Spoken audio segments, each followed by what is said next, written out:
This relates to the idea of a marketplace of services, which I proposed for chimpanzees long ago. The principle of supply and demand reigns everywhere, from bees and flowers.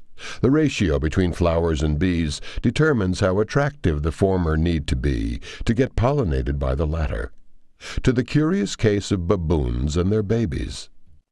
Female baboons are irresistibly attracted to infants, and not only their own, but also those of others.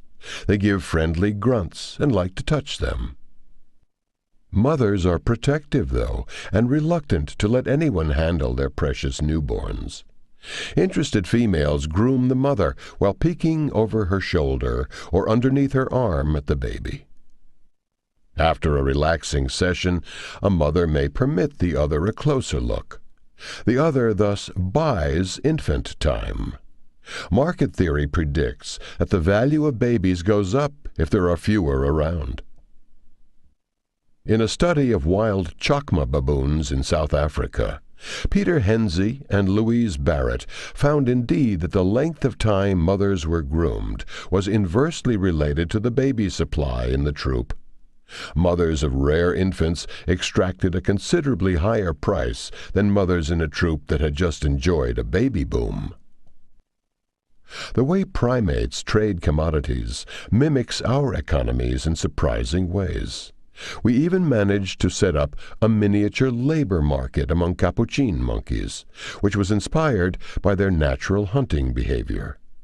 These monkeys can be true cooperators, such as when they encircle giant squirrels, which are as hard to catch as monkeys are for chimpanzees. Afterward, the capuchins share the meat. This situation can be modeled by requiring parties to collaborate but rewarding only one of them. In a variation on the cooperative pulling described for Sammy and Bias, we set up tests in which only one puller received a cup filled with apple slices. We called him the CEO. His partner had an empty cup in front of him, so pulled for the CEO's benefit. We called this individual the laborer. Both monkeys sat side by side, separated by mesh, and could see both cups. From previous tests, we knew that food possessors often bring food to the mesh, where they permit their neighbors to reach for it. On rare occasions, they'd push pieces to the other.